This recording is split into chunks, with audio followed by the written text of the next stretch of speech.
Hi everyone, welcome to the Highlights from Ukraine podcast, your daily audio summary of the latest news reported in the Ukrainian media. We are a non-commercial initiative of just two people and we need your help to grow. Share information about the podcast, rate us in the apps, subscribe to our Patreon. With your support, we are getting better. My name is Artem and here is the news.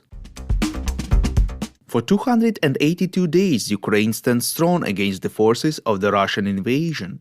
The General Staff of Ukraine informs that since the beginning of the full-scale invasion, the Russian army has lost more than 90,000 personnel.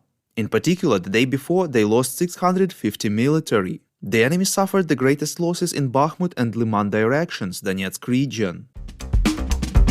After the terrorist attack in Spain, the Ukrainian embassies in Spain, Hungary, the Netherlands, Poland, Croatia, Italy, the consulates general in Naples and Krakow, and the consulate in Brno received bloody bundles, reports Radio Liberty. According to the Ukrainian Foreign Ministry spokesperson Oleg Nikolenko, the bundles contained the eyes of animals and were soaked in blood. He added that the entrance to the premises of the ambassador in the Vatican was vandalized, and the embassy in Kazakhstan received a message about mining, which was subsequently not confirmed. The embassy in the United States received a letter with a photocopy of a critical article about Ukraine. But like most other envelopes, this letter arrived simultaneously with others from the territory of one European country. The Foreign Ministry spokesman said that the law enforcement agencies of the respected countries investigate these incidents.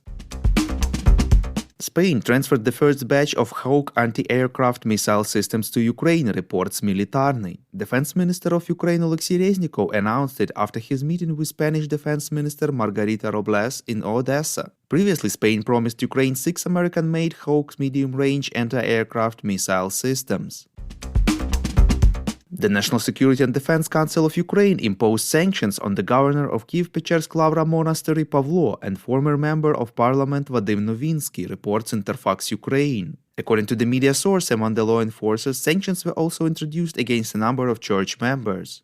Both Pavlo and Novinsky are members of the Ukrainian Orthodox Church that is part of the Russian Church headed by Patriarch Kirill, who actively supports Russia's war against Ukraine.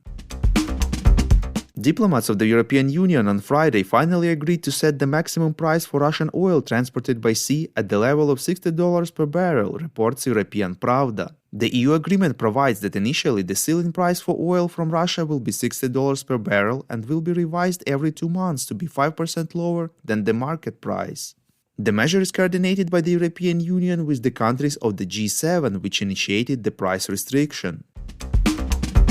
Ukraine has received another $1.5 billion grants from the United States via World Bank Trust Fund, reports TSN-UA. According to the Ukrainian Ministry of Finance, the grant funds will be directed to pension payments and programs of social assistance such as payment of housing and communal services, support of low-income families, disabled children, IDPs, payment of medical services under the Medical Guarantee Program, etc.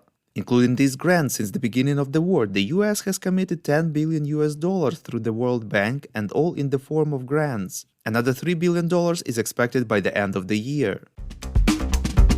The Ministry of Economy expects a fall of Ukraine's GDP at about 32 to 33.5% in 2022, reports Interfax Ukraine. The ministry had to worsen the forecast due to Russian attacks on energy infrastructure. If you like what we do and would like to tip us, you can now do so directly to our PayPal. Check out the link in the description to this episode for more details. And as usual, you can subscribe to our Patreon. In gratitude for your help, we will give you access to a series of exclusive episodes on wartime life in Ukraine. We call on you to demand from governments of your countries to impose the toughest sanctions possible on Russia and its citizens to stop their invasion of Ukraine.